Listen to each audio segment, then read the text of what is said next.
Hi everyone, I'm Samina Jahangir. I'm an advocate in CS. Today I'll be taking your direct tax marathon. As of date, I am a partner at an international law firm handling direct tax and corporate matters. So, as a gift, JT has provided you all with scanners which is available on its website. Also, the Dream Batch is available at a nominal price. You all can go ahead and purchase it. It is all the lectures which are recorded for your CS executive are available and till your exam. So please go ahead and avail the Dream Batch.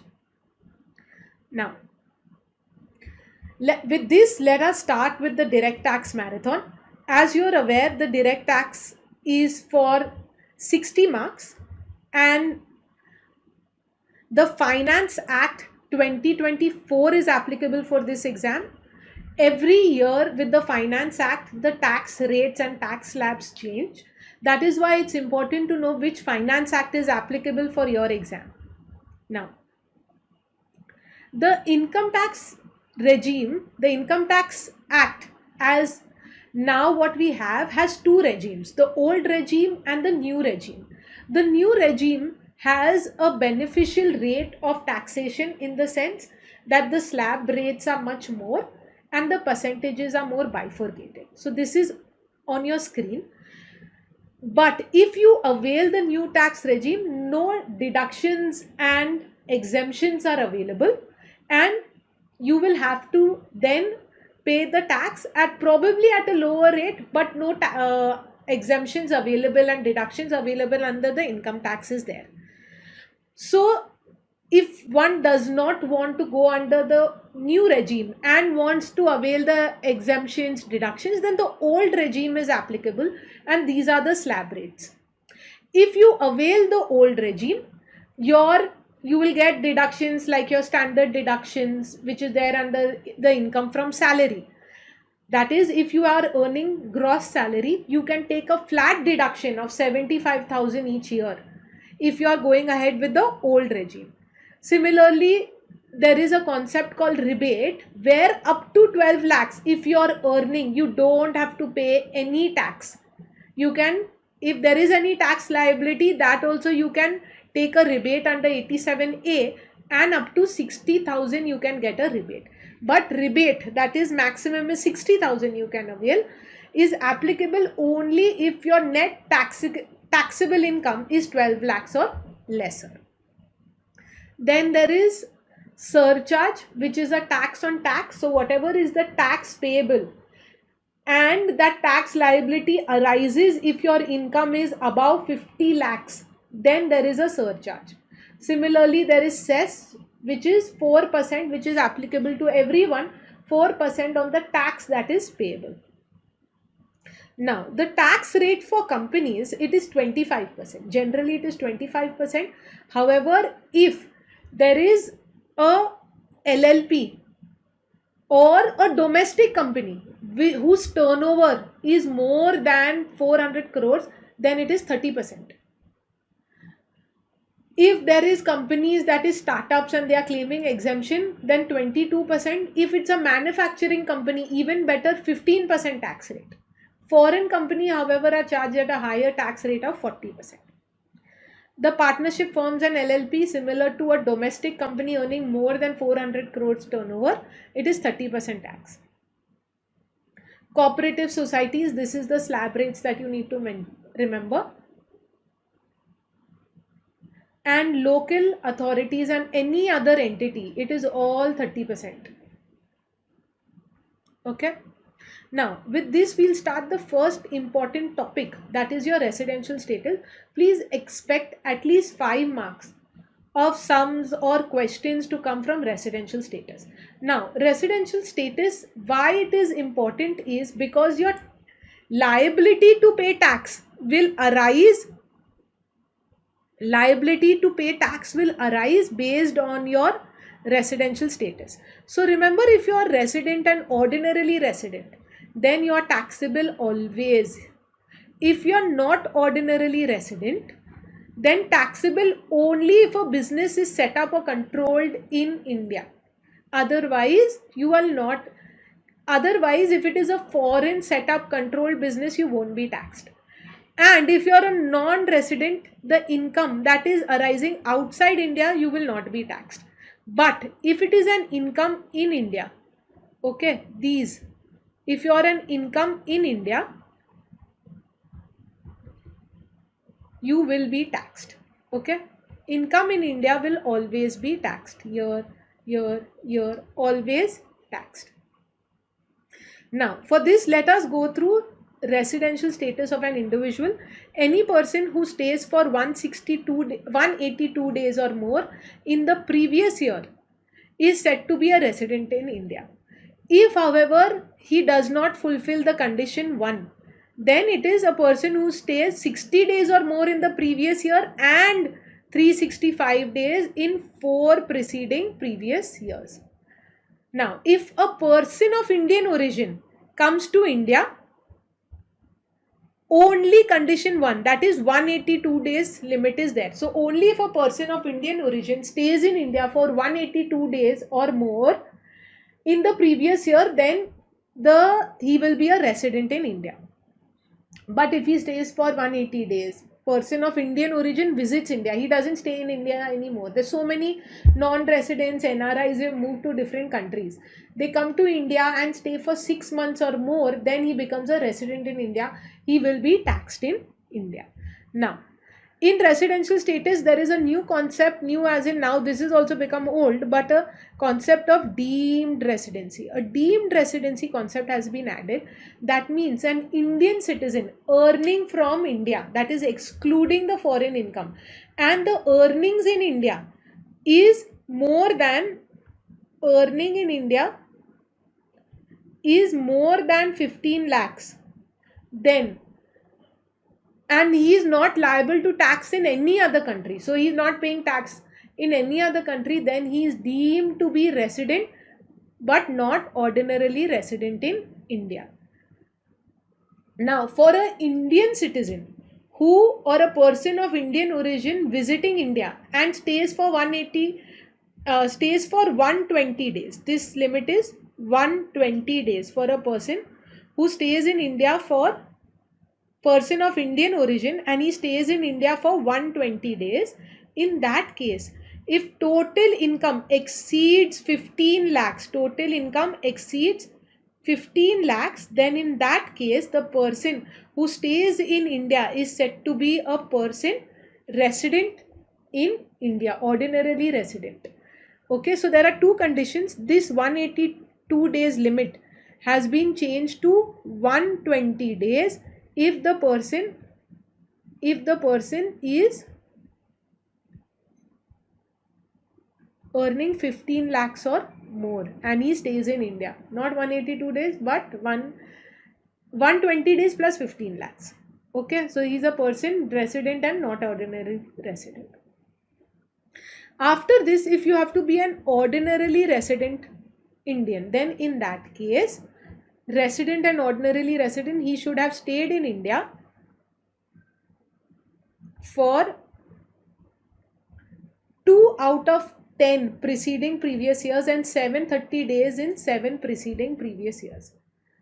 If he fails to satisfy one, that is at least 2 out of 10 preceding years or 730 days, either or both. So even if he doesn't fulfill one, he is a not ordinarily resident person.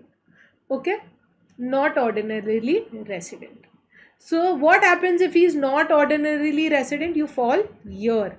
That means taxable, his income will be taxable only if income outside India will be taxable if it is from a business controlled in India. Okay, this is residential status. One question please expect from here, at least 5 marks. Next is another important concept which I have seen time and again for 5 marks, is distinction between capital receipt and revenue receipts, or capital expenditure, revenue expenditure.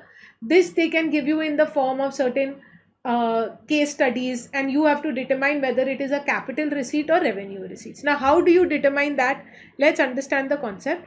Anything when you say capital, Okay, remember balance sheet. Whenever I say revenue, remember P&L. So any item which generally you see in the balance sheet is a capital receipt or a capital expenditure.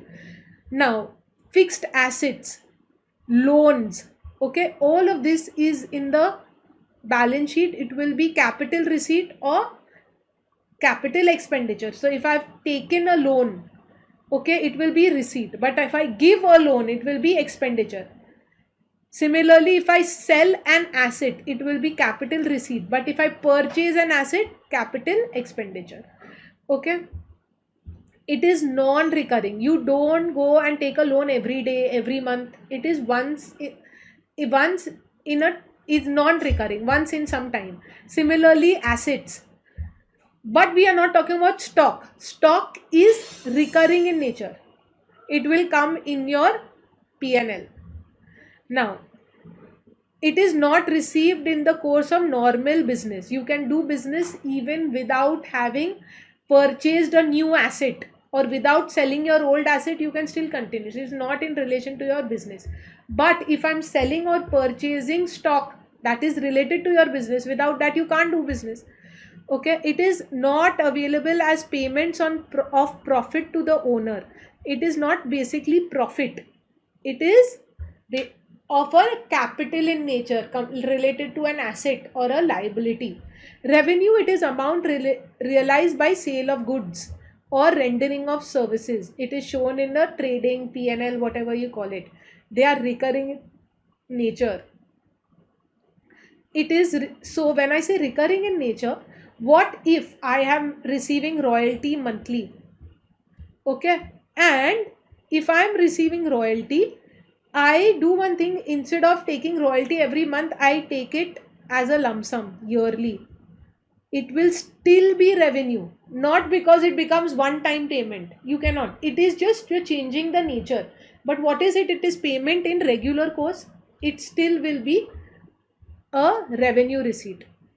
It is available as payments of profit to the owner of the business after deduction of all revenue expenses. Okay, so remember one thing in capital receipt, it is not taxed. It is not taxed. That is why it is important. It is not taxed. Okay, capital receipts are not taxed. Similarly, this is always taxed, revenue receipts. So any profits which are taxed, you take it as a lump sum, it will still be a revenue receipt.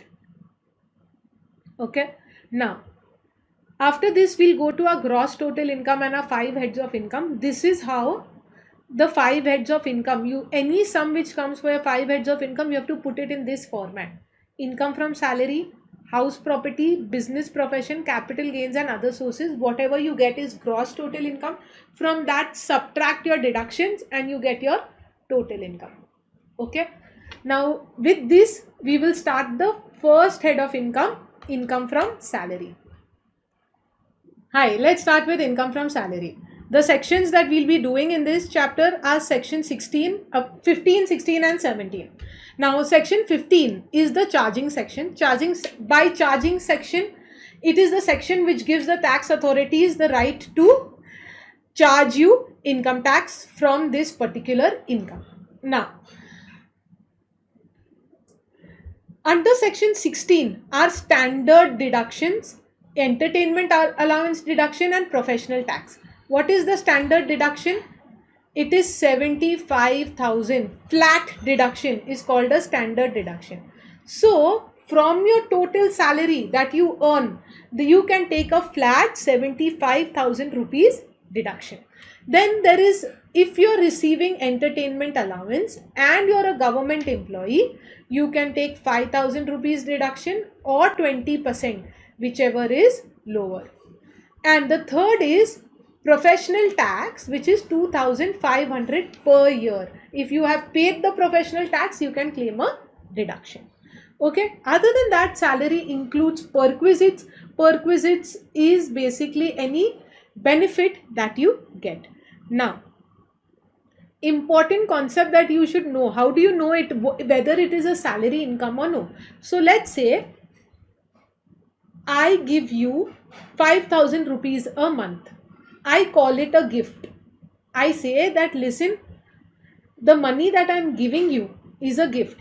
If I call it a gift, but you are my employee, you are my employee, we have entered into an employment arrangement, and that case, the money that I call by whatever name, I can call it donation, charity, gift, salary, it will still remain salary for the purpose of section 15 to tax you.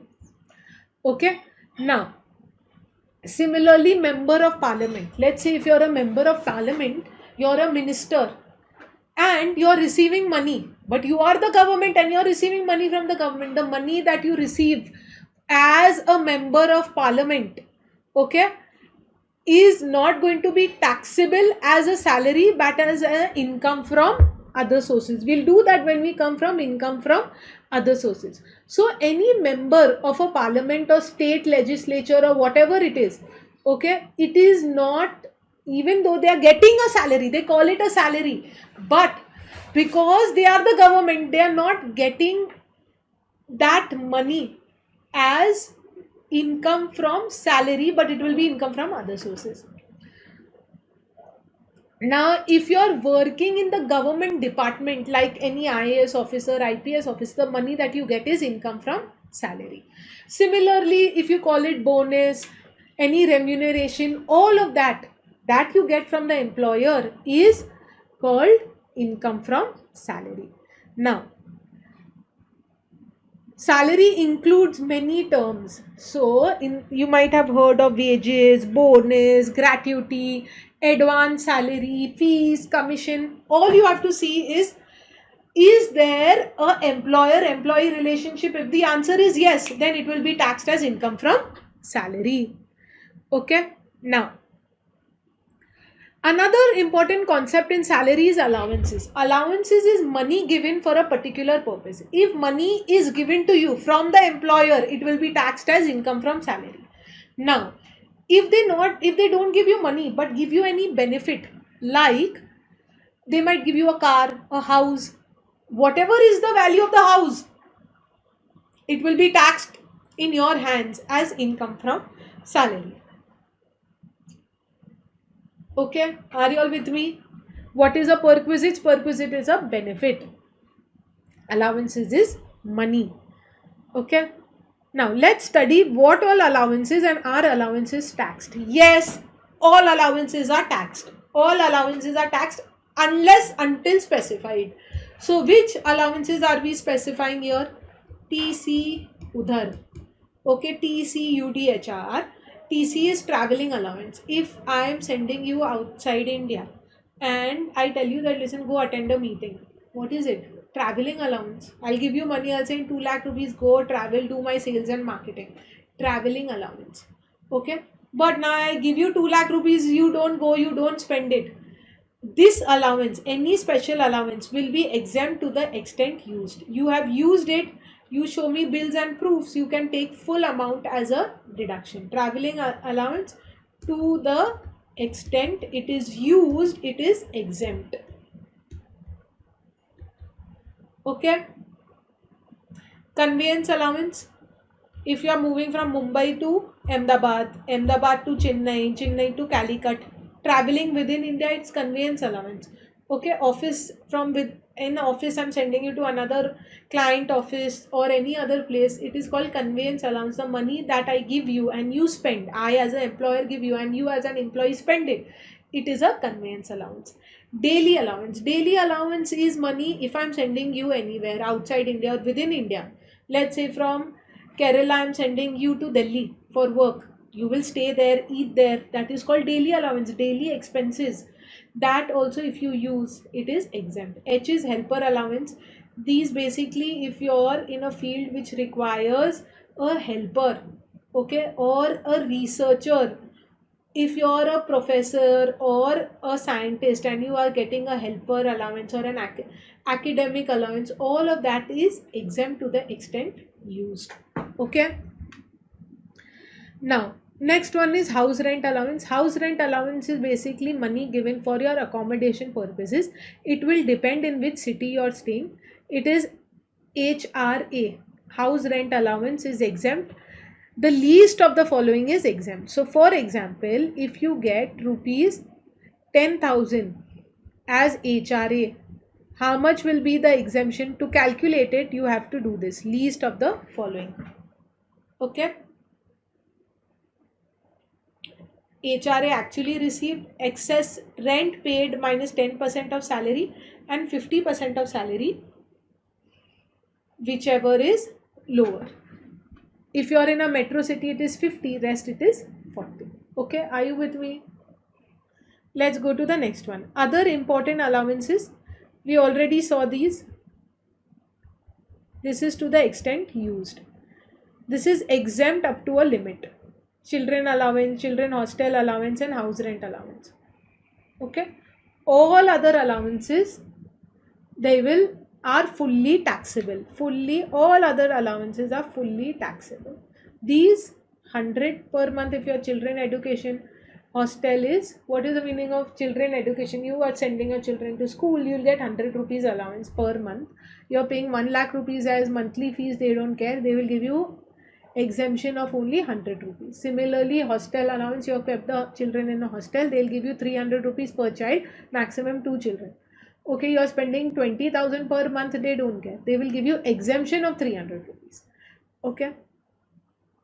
Now, rent free accommodation. This is if you're getting a house on rent. In that case, you will have to find the value of the house and that amount will be taxed to you. So let's say if I'm staying in a 5 BHK house given by my employer, in that case I will have to find the rent that my employer is paying for me, and that amount of rent will be added to my income, or 15% of my salary, whichever is lower. Okay, so if the employer is paying, rent paid by the employer will be added to my salary. What if it is owned by my employer? Then in that case, we will have to see maximum is 15%, 7.5 or 10%. Okay, depending on what it is, we will take which kind of city. It is a small city, 7.5% of the salary. Okay, and if it is rented, max 15% of my salary or actual rent paid by the employer will be added back to my salary. Okay, movable assets. If I am getting to use any car or any other asset, then depending on, let's say a TV is given to me, I am using it, or a PS3. In those cases, the value of that PS3, okay, the 10% depreciated value will be added. So every year the value that will be added will be lesser. Okay, I'm getting only to use, I'm not owning it. So for a PS3, PlayStation, or PlayStation PS5, it is 50,000 rupees. So 5,000 rupees will be added to my salary. Okay.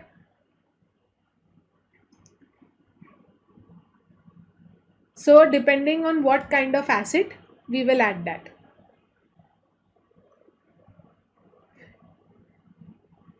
If it is computer, it is transfer. If it is transferred, then I find the value of the asset as of date, and then I will add it to the value to my salary. So if I get a car, I will depreciate the car every year 20%, and then provided 1 year is completed, every year 20%, and the value that is received at the end.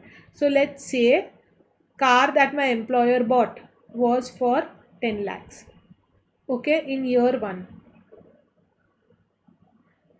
Now every year it will become lesser. Year 2, 20% less. It will become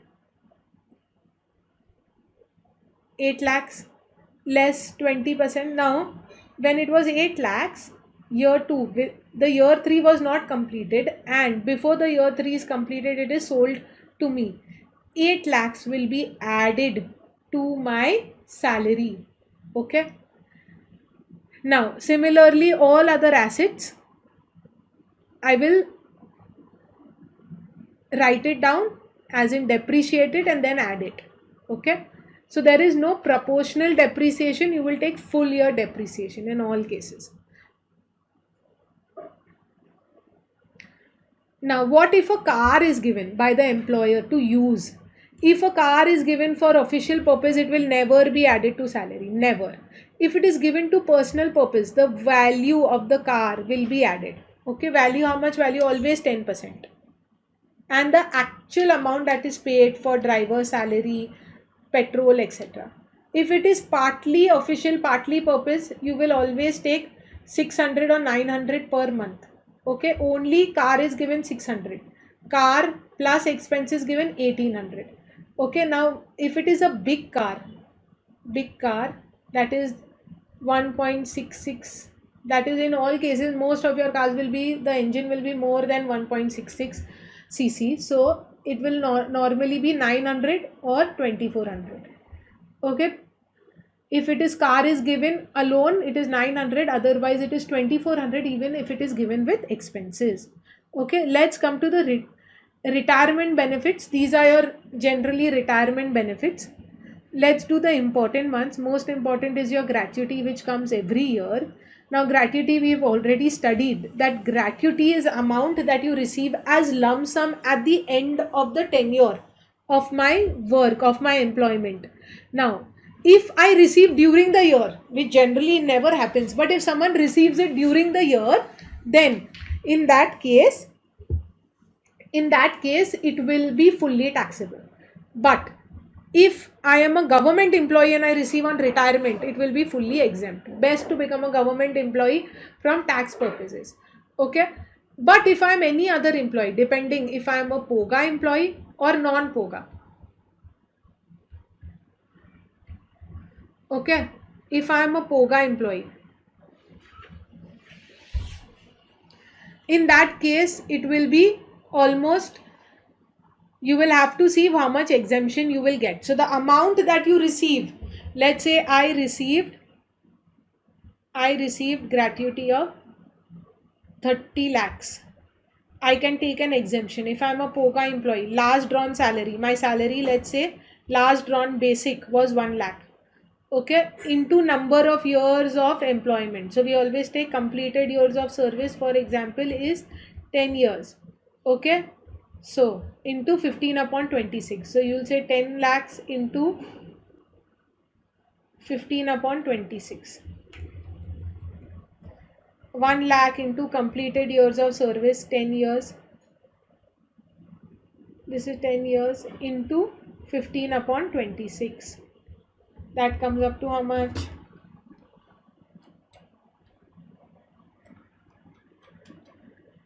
5,76,000. I can take a exemption of this amount. Rest full amount will be taxable.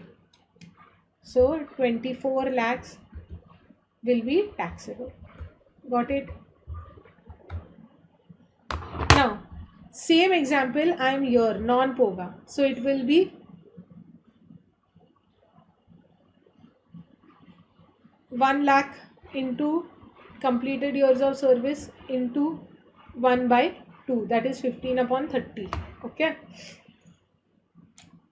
10 lakhs divided by 2, which is 5. So 30 lakhs minus 5 will be exempt. 25 lakhs will be taxable. Got it?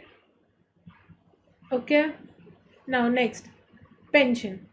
Pension is generally always taxed if you get it monthly. Remember, pension always taxed if you get it monthly.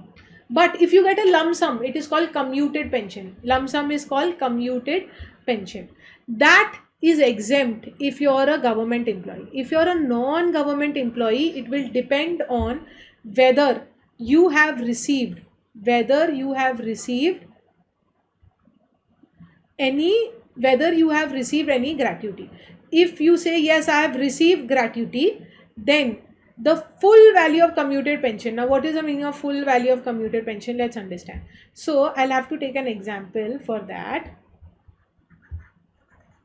Okay, so let's take example. I have, my pension is 50,000, okay, per month. I say that I will receive only 10,000 per month pension, rest you commute it. So 80% of my pension I commute into lump sum. I will now not get 40,000, I will get only 10,000 per month. And that 80% they commute and give me 40 lakhs. Who decides this 40 lakhs? They decided. There's no way to calculate. It's an actuarial study that they do based on which they can find out this. So right now, this will always be given in the question. So 80% I commute, I get 40 lakhs. Now, this 40 lakhs that I get as lump sum, will it be taxed? The answer is yes. Will I get an exemption? Let's find out, and how much. I've not got any gratuity. So, first thing that I have to do in my pension question, find out full value of commuted pension. So, if it is 80%,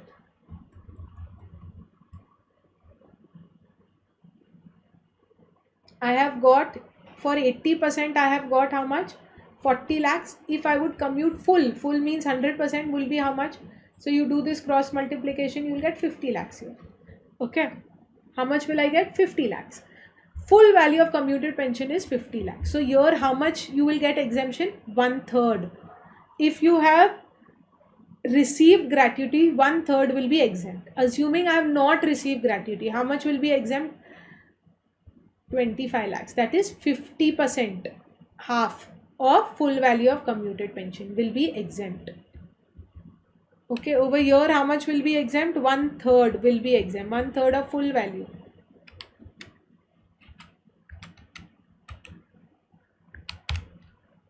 Is 16.66 lakhs. Got it? Cool. Next one is leave encashment. Again, leave encashment is an important concept. Now, in leave encashment, basically, if you have got, you get every month, all employers give a leave. Not everyone avails it. Some people are workaholic and they work for more than the number that is expected. So that leaves get accumulated. You can encash it if you encash it during your employment, year on year. In that case, it is fully taxable.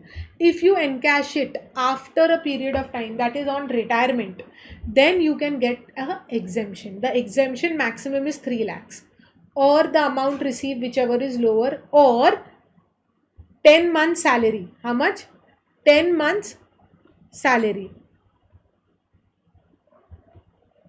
10 months salary into average salary, or leave credit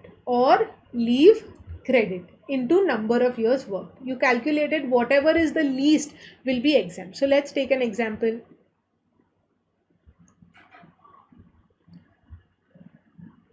Leaves allowed in my organization is 1.5 months. Okay. As per Income Tax Act, there is a limit on this. They are saying you can give how much? We will recognize only 1 month's leave. Okay. So I worked for 40 years. So if I work for 40 years, this will be how much? 60. So I get 60 months of leave. Okay. This is as per my employer. This is as per tax authority. Now, how much leaves I have taken? This will not change. Leaves taken will be 40 months. Assuming I take 40 months of leave. Okay. What is my credit? 20 months. Here it is 0.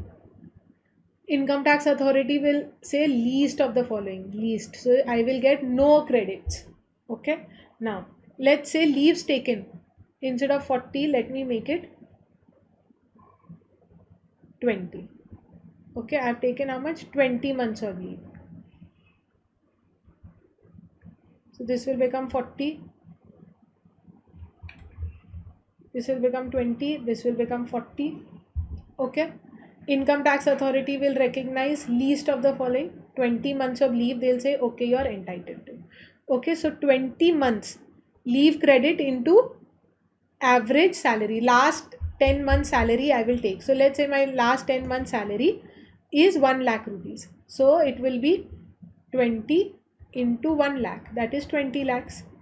Is what I'll calculate here. 20 lakhs. Okay. 10 months into average salary, that will be 10 lakhs. Actual leave salary received, I received how much?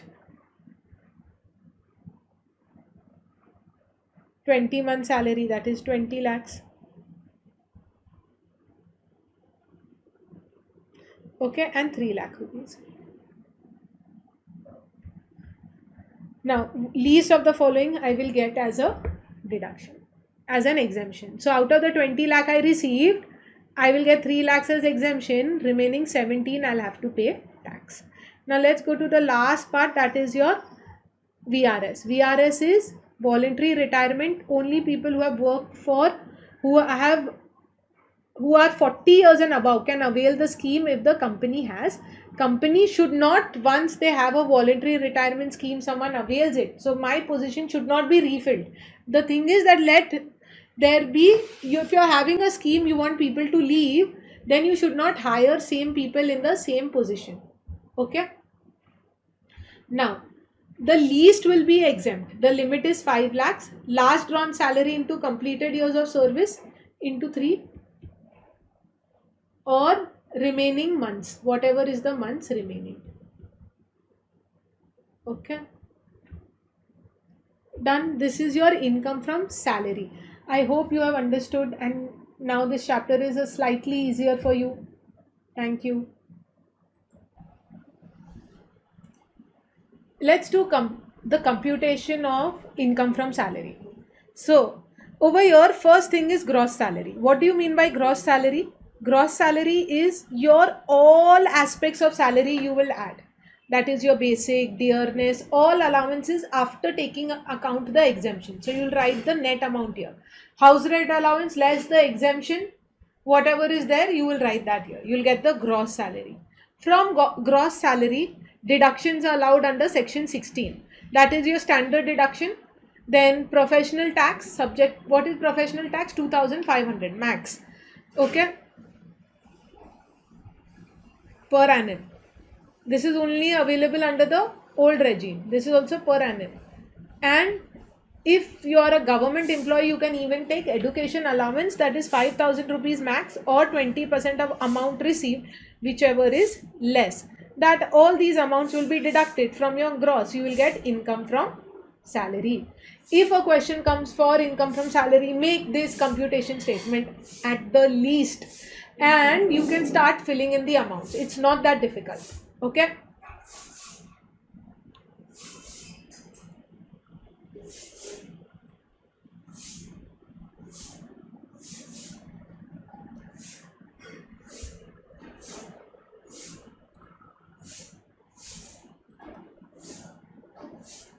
Hi, let's do income from house property.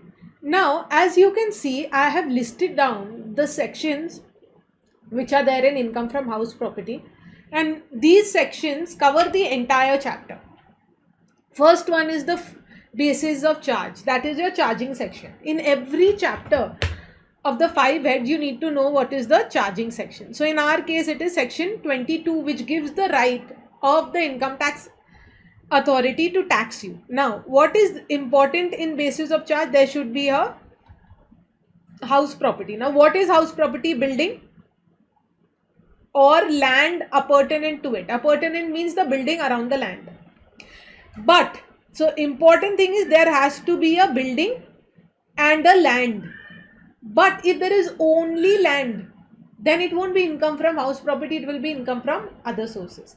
Okay, you should use it for the purpose of staying or letting it out. But if you use it for your own business profession, this house property, then it will be income from business profession and not from income from house property.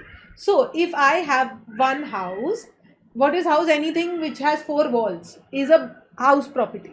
Now I give it out on rent, so the income that I get will be income from house property.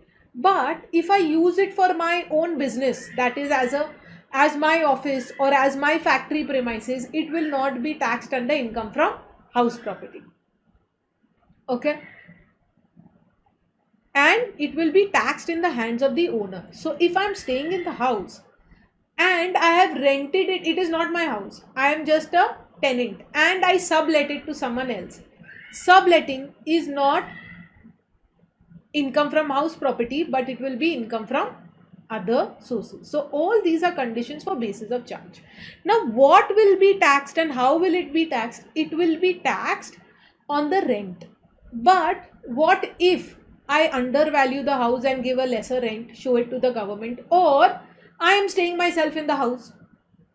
That case, they are saying we will tax you on the annual value of the house. That is the earning capacity of this house. Every house has a earning capacity. Now, if you are staying in the house, it is called as a SOP. Maximum 2 SOPs are allowed. If you are staying in the house, the annual value of the house, that is the earning capacity, will be 0. You are staying in the house if you are not going to earn anything. Okay, then let out property, you will have obviously certain amount which will come as a rent. Now, if some in your house could be, I stay in one part and I let out the other. If I stay in one part, that part annual value proportionate will be 0. Here you will divide it. If it is 50-50 annual value, you will divide it 50% to get LOP. Okay. Now, deemed to be let out property, max 2 houses. Notional income from house property held as stock in trade. Notional income will be held as stock in trade. Now, this is important. This is basically builders. Now, what these builders do, they construct buildings and they keep the houses saying that it is not sold. So, they show it that this is my own house and I'm keeping it. Maximum you can show 2 houses. But if you are a builder, they are saying that if it is stock in trade, fine. Only up to 2 years you can show it as a stock in trade. You can't take it and keep it in stock in trade as business and not pay any rent from house property, tax on rent. But they are saying, but we are not renting it out. They are saying irrespective, even if you don't rent it out, the earning capacity of the house is there. For 2 years you can put it out for sale. If after 2 years also you're holding the property and you're not selling it, in that case we will tax you as though it is let out, deemed let out property. So 2 years from what? Completion of construction. From the date of completion of construction, you have 2 years time to sell it. Otherwise, it will be taxed in the hands of the builder as deemed let out property. Now, under section 24, standard deduction is allowed. How much is the standard deduction? Standard deduction is 30% from NAV and interest on borrowed capital. For LOP, there is no limit. How much ever interest you pay, accrued, due, paid, you can take a deduction. If it is an SOP, it will be a limit of 2 lakh rupees. But there is condition that in 5 years you should have completed the construction. 5 years you should have completed the construction. And okay, it should be after the year 1999. This limit, okay, has been extended after that. Earlier it was only 30,000. Now, treatment of unrealized rent or areas of rent. If you are getting areas of rent, then 30% you can take. Areas of rent is rent you were not supposed to get, or you had already written it off, or there was a dispute. Now suddenly the tenant comes back and gives you that money of the earlier years. That money that you get is called areas of rent. From areas of rent, you can take 30% standard deduction. The remaining amount is going to be fully taxable. Income of co-owners. So let's say me and my husband are owning a property together.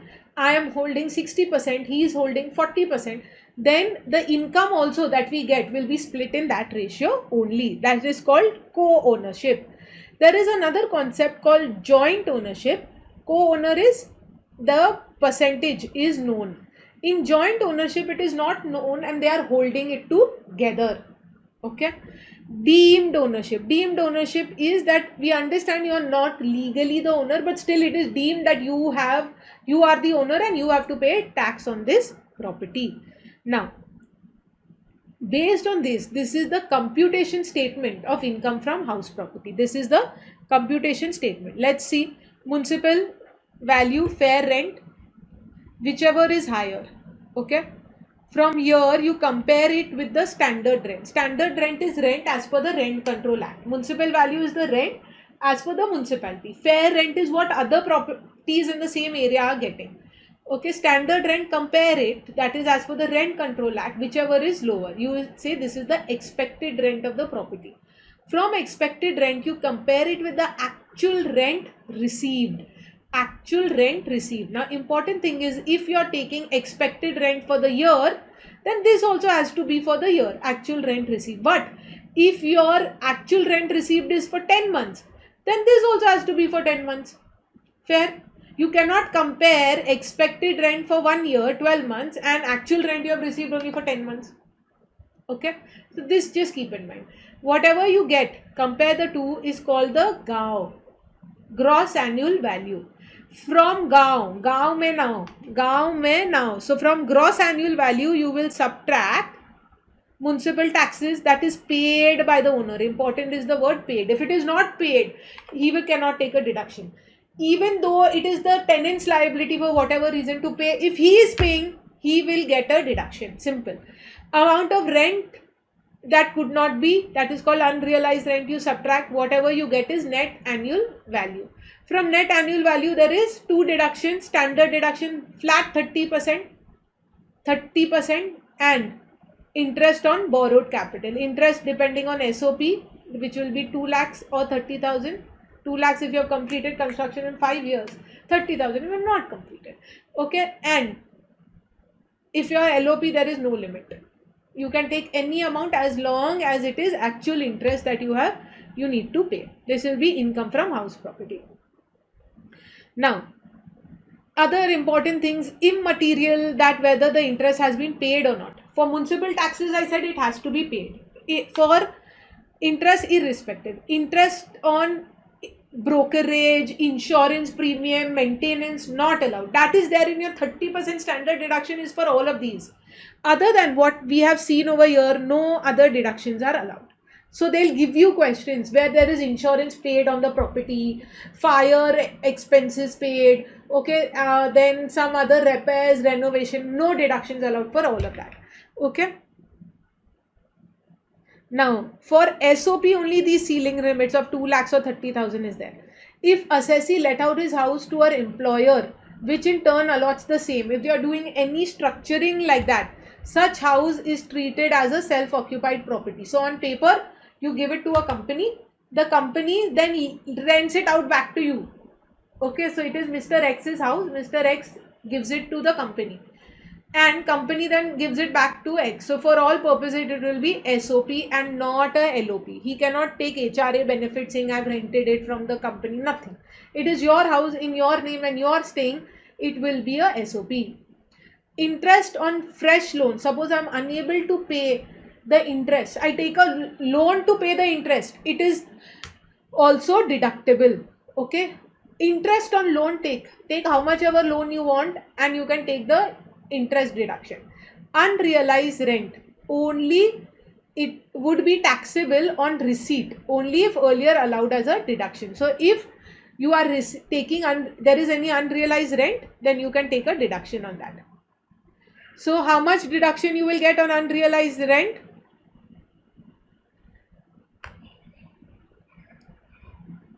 Unrealized rent received in the subsequent years. Now, if you have received unrealized rent in the subsequent years, it will be added back to your income. Okay. And the areas of rent that you receive. So, if you have received areas of rent, you can take a deduction of 30%. From that, from the rent received as areas of rent.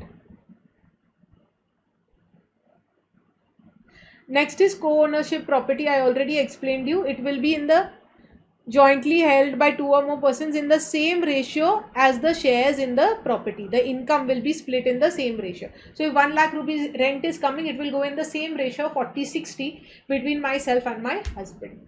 Loss from house property. This is important. It can be set off against income from house property and also carry forward and then set off. So in the year when there is a loss, it can set off from any head of income, and when it is carry forward, it can be set off only against income from house property for maximum 8 years.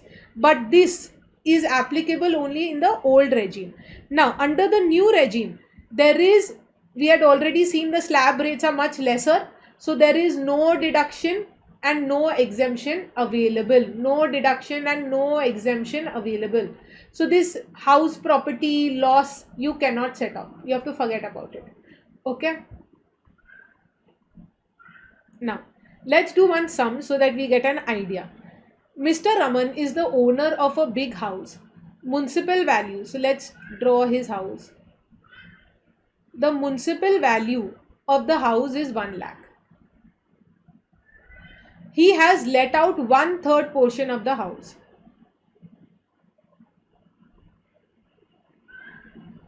He has let out 1/3 portion of the house. From on a monthly rent of 8,000 and occupies 2/3. He stays here. Okay, self-occupied in the 2/3. So now, can I say if he is occupying 2/3, then the annual value for 2/3 will be 0 because he is occupying, earning capacity will be 2/3 of the house property will be 0. Now, if the municipal value is 1 lakh for the whole house, I have to take only 1/3, that will be 30 for the whole year. So municipal value of the house is 1 lakh divided by 3, that will be 33,000. Okay. Now municipal taxes in respect of the whole house is 15,000. He has paid 12,000 on insurance of the house. Can I take insurance? You'll say no. He paid 2,000 as its rent. The house is constructed on leased land. He paid rent of the land. He had constructed the house with a loan of 15 lakhs. Loan taken is how much? 15 lakhs. Which was completed on 2023 March. So within 5 years he completed, on which he pays 12% interest. So how much is the interest? 12% per annum. Compute his income. So let's see annual value. Let's take SOP. What is the interest that he is paying on the house for 1 year? Because GAV will be 0, gross annual value will be 0. You'll get your standard deduction. Okay, so 30% of 0 is 0, less you can do interest on loan. If this is 12%, he's paying, what is the interest? Interest per annum will be 1,80,000, out of which 2/3 will be for SOP, that will be 1.2 lakhs. 1/3 will be for 1/3 will be 60,000 will be for his let out property. So here we are doing SOP. He will get that. So this will be his loss from house property. Loss from house property. Now let's go to let out property. Let out property, the municipal value.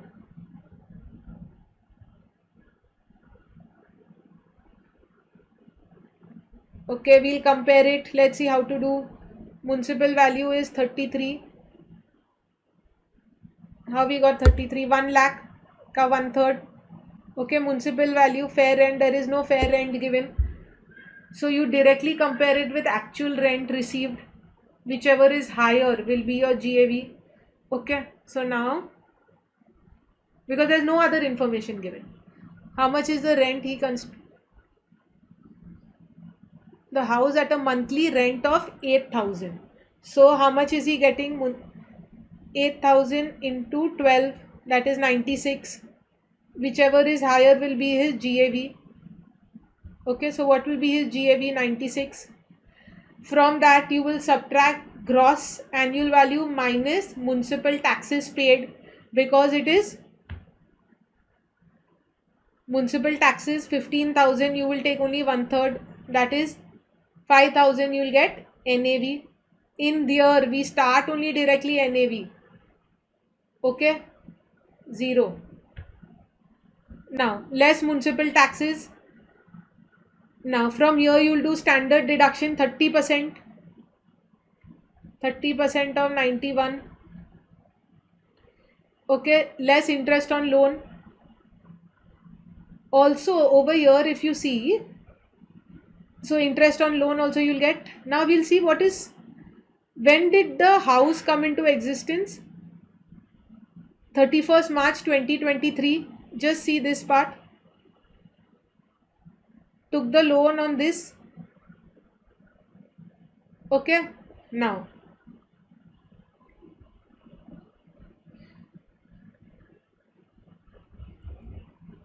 date of loan taken. When is the date of loan taken? 1st April 2020. Date of completion of construction 31st March 2023. Correct?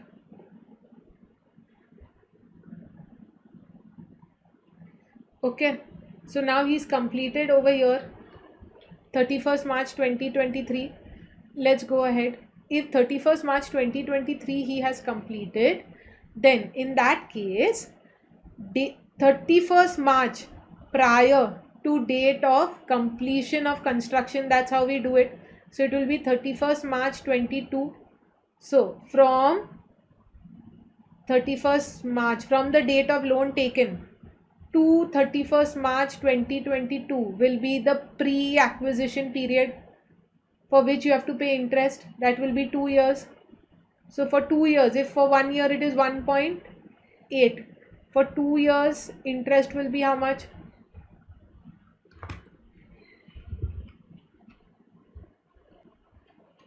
3.6 divided by 5. Okay, so it will be 3.6 lakhs. 3.6 lakhs. Pre-acquisition period interest, you can get installments, 5 equal installments, and it will come to 72,000. Okay, so 1/5 of pre-acquisition period interest. What is the pre-acquisition period interest? We saw 3.6 lakhs divided by 5, so you'll get 72,000. You subtract this, you will get a loss of 68,300. Loss from let out property, loss from self-occupied property, carry forward loss will be so much. Add both of them, you'll get a loss from house property 1,88,300. This you can set off for 8 years. If you're under the new regime, if you're under the old regime, in the new regime no such carry forward is allowed, no such deduction of loss is allowed. Okay. Hi, let's do capital gains. Now, whenever we are doing capital gains, remember that it is a format based chapter. So, if you know the format, at least 60% of the chapter you will be able to grasp very fast. Now, there are in capital gains, there are two types of capital gains: short term capital gains and long term capital gains.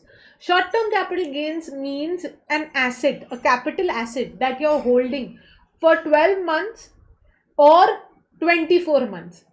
That is a short term capital asset. Less than 12 months if you are holding shares, and less than 24 months if you are holding any immovable property. If you are holding it for less than 12 months or 24 months, it is a short term capital asset, and if you sell it, you will get a profit, and that profit is called short term capital gain. And if you're selling it and you get a loss, it is called a short term capital loss. Similarly, if it is a long term, if you're holding it for more than 12 months or more than 24 months, it is a long term capital gain. Okay, so for that, you will take the consideration value, we call it the sale price, full value of consideration. Full value of consideration less the expenses, you will get your net consideration. If it is short term, you will subtract the cost of acquisition, cost of improvement, you will get short term capital gains. From this gain, you are allowed certain exemptions if you fall under those exemptions, and whatever is left will be taxable. If it is a long term, that is you are holding it for 12 months or more if it is shares, or 24 months or more if it is immovable property, then you take the full value of consideration, that is the sale price minus expenses, you will get net consideration, subtract the index cost of acquisition. or the index cost of improvement. Now what is indexation? If I purchased something 50 years back, the value of 1 lakh rupees then was very different as the value of 1 lakh rupees now. The value of money also depreciates. That means that what I could buy in 1 lakh then, like your grandparents would have said in 1 lakh they would have bought bungalows and land. Today in 1 lakh you don't get anything. So you have to index the value as of date. The value of 1 lakh then is equal to 1 crore now, assuming. So we have to index it, you'll get this. Okay, whatever it is, you'll get long-term capital gains. Do your these exemptions you can get. We will study those exemptions. Whatever it is, you will be taxed under long-term capital gains. Now, basic things, what is a capital asset? Everything is a capital asset. Everything is a capital asset except Mrs. SG. Mrs. SG. Movable personal property, rural agri land, stock in trade, special bearer bonds or gold deposit bonds. All of these are not capital asset. Rest everything is a capital asset. Again, what is not a capital asset? Movable personal property like your watch, not a capital asset. Rural agri land, special stock in trade. If you are selling stock in trade, you are doing business. Special bearer bond and gold deposit bonds. Okay. Now, listed securities 12 months. Any other holding assets 24 months. Okay, for determining long term, short term. Earlier these were 36 months. So now just remember 12 months. For everything else, as I said, 24 months. Got it? What is the tax rate and why it is important to differentiate between short term and long term? Because the tax rates are different. Okay, so the tax rate is 20% for listed securities. Okay, for listed securities it is 20%. And everything else it is as per slab rate. For long term capital gains, beautiful, it's become 12.5% if you don't use indexation. But if you want to use indexation, okay, then the tax rate is 10%. Okay, so we will see this uniform tax rate introduced for all assets. For LTCG, gains up to 1.25 lakhs are exempt. Okay, we'll see this. Indexation benefit. Now, tax rate at 20%. Okay, if you don't use indexation, it is 12.5%, no indexation. With indexation, 20%. What would you want? Depends, we can see, because you have more tax but indexation benefit. No indexation, 12.5% tax. Okay, we'll see. Now, similarly, your TDS also has been changed. Earlier the TDS was 20%. Now the TDS has changed and it depends on, these are for your bonds, foreign GDR bonds, etc. These are for your offshore funds. If they are making any gains, then you have to deduct TDS and give them. So because if this is changed 12.5%, then the tax will also change accordingly. Okay. Now buyback of shares. Buyback is going to be taxed as dividend. Okay, such income, the sum received by shareholders from buyback is treated as income. Such income is taxable in the hands of the shareholders. And it will not be liable to pay dividend under, the company is not liable to pay dividend under 115Q. Earlier there was something called DDT. Now all of this is gone because now they are directly going to pay. The shareholder has to pay tax for the dividend received. Okay. Earlier then companies who are receiving premium, all of that they were going to tax. Now that is also gone. So companies that are issuing shares and are issuing shares at the premium are not taxed. Okay. Another important question which comes generally is assets in a block. Okay. So you take sale consideration minus transfer expenses minus cost of acquisition minus written down value. If the amount is positive, it is depreciation. That means, let's take an example. 100 rupees is my selling price, sale consideration. Let's say there is my cost of acquisition is 20. The written down value comes up to 80. Okay, there is no cost. So the amount is positive, I will hit depreciation on it. Let's take another example. Sale consideration 100. My cost of acquisition is actually 120. Okay, I purchase it for 120. Now I'm selling it at. So will I have a? I'll have a negative WDV. Will I hit a depreciation? No depreciation. It will be a short-term capital.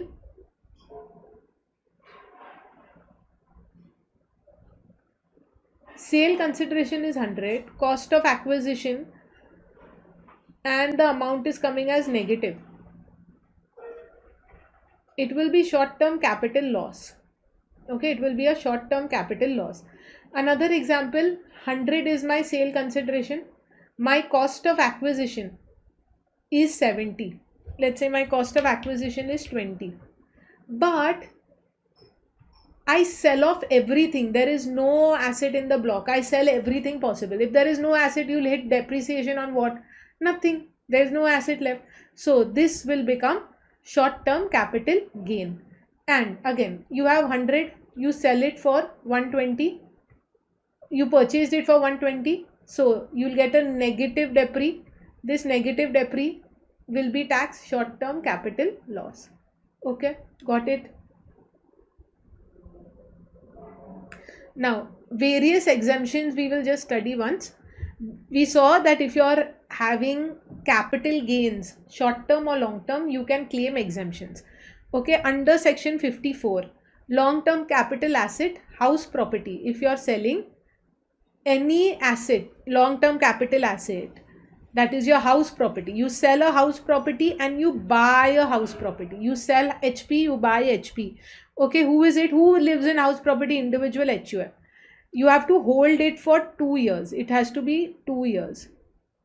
Okay, it should be a long-term capital asset. Now, you have to purchase the new house within 2 years or 1 year before transfer.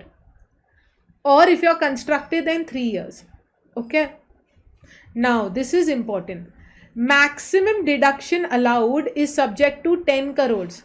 So you can't buy a house worth 100 crores and then claim a deduction. Not allowed. It is capped at 10 crores. Maximum deduction allowed under 54 is only 10 crores. So even if your gain, I bought, let's say my gain, I sell a house and I get 50 crores gain. My mother had bought a bungalow and we sold it. I got 50 crores gain. Now this 50 crores I go and invest in another bungalow. They are saying that we will not give you a deduction or exemption of more than 10 crores. So I still have to pay tax on the 40 crores. Okay. Max 10 crores exemption I can claim.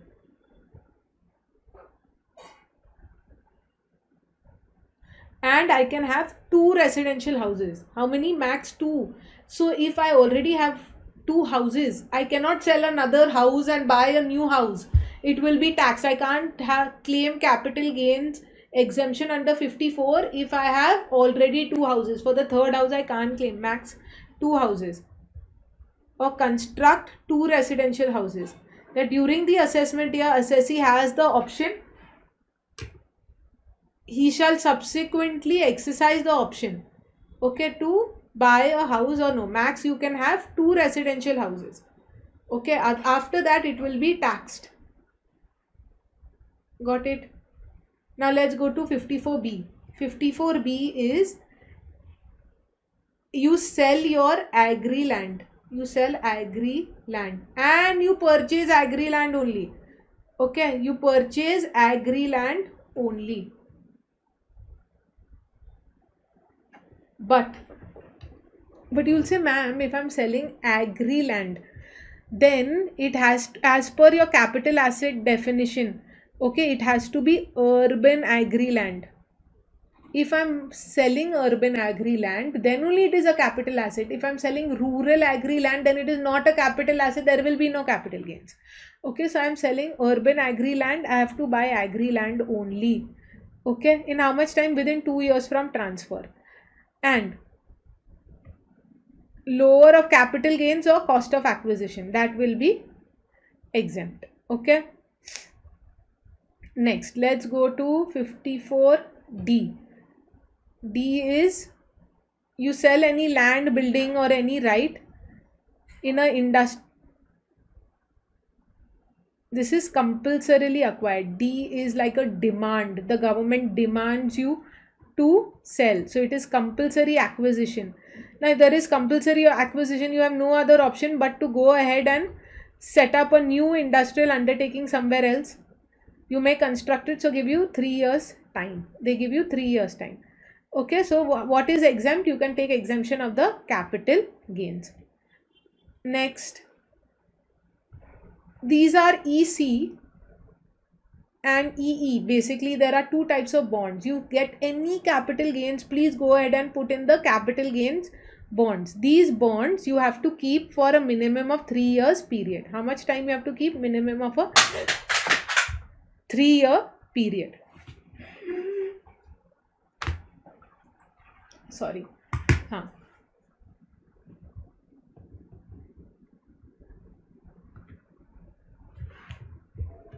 You have to keep it for a minimum 3-year period, and the investment should be super quick in 6 months period. You cannot hold the money. So once you get any money, you better put it in the capital gains. In the capital gains bonds, which are you get exemption up to 50 lakhs you can put it. The amount that you put, you can claim that much exemption. But max you can put at one time is only 50 lakhs. Okay. This is another important one and most common. I'll say this is the most common. You sell any asset and purchase a residential house. Sell any asset and purchase a residential house. So how much time? 1 year prior to sale you can purchase it. Okay, 1 year, or if you are constructing, it will be 3 years. Now, under 54F, what is interesting is that you can hold max 2 houses. Okay, 2 houses in max you can hold, not more than that, otherwise it will be taxed. Next one is 54G. 54G is you sell your land or building or any other plant or machinery in urban area. So, and you purchase industrial undertaking in urban area shifting to other than urban area, because sometimes what happens, if it's in the city, they want the city industries to move to the outskirts, so and they will give benefit. So they are giving that benefit. Okay, for how much time you have to set up the new industry? In 1 or 3 years if you are constructing. Okay, and what will be the exemption? It will be the entire capital gains will be exempted. Now let's see the last one. Similar, these two are similar, where instead of sending it outside, they are sending it to the SEZ area. They are sending it to an SEZ area. If you are selling it to an SEZ area, selling as in shifting it to a specific, they'll give you time of up to 3 years, go and transfer it. Okay, and you will get the entire capital gains exempted. Okay, now the last one, 54GB, interesting, it is available only to individuals. This is for the government to make people invest in businesses. So you transfer a residential property, okay, and you invest it in equity shares of a company. You invest it in equity shares of a company, and if you invest it in equity shares of the company has to do manufacturing business. The company has to do manufacturing business, and it has to use the money to purchase new assets within 5 years from the date of acquisition of the shares. So what you have to do, you have to sell your own house, basically house property, and set up a company where you hold 25% shares at least. You can hold more shares in the company. With that money you purchase a new asset. What is the new asset? The shares whatever money you put, the company will purchase a new asset within 5 years from the date of acquisition. It has to be a manufacturing asset only. Okay, got it. Now the next one, insertion of, these are market linked debentures. Okay, we'll do both. Extension of time for acquiring new asset or depositing investment amount. So basically you have to, if you are unable, this is interesting, if you are unable to find a new asset, let's say I sell a house and I want to buy another house, but I can't find one which I like. So they are saying, do one thing, you put the money in a capital gains account. You put the money in the capital gains account of the government for all these benefits. Okay, now next one is insertion of market linked debentures. Basically, if you have bought market linked debentures, what are market linked debentures?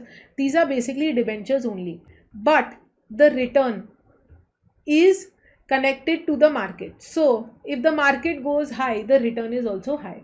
Okay, now if you are selling of this market linked debentures, it will be taxed at a flat rate of as STCG. Now it will be classified as short term capital gains and taxed as applicable to the investor. If it's a slab rate, it's a slab rate. If it's a company, it will be that rate applicable, instead of a flat rate of 10% with indexation. Earlier it was 10% with indexation, now it is gone. Now they are saying market linked debentures will be short term capital gains only as per slab rate. So it goes up to 33% for certain companies.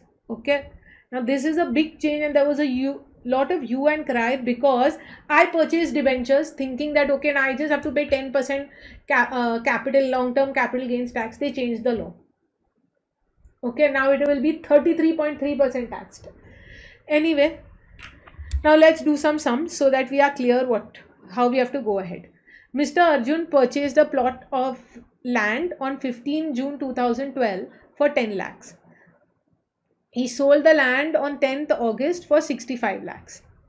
So he bought it at 10, he sold it at 65. But if you see here, you can immediately say that there is a 55 lakhs profit.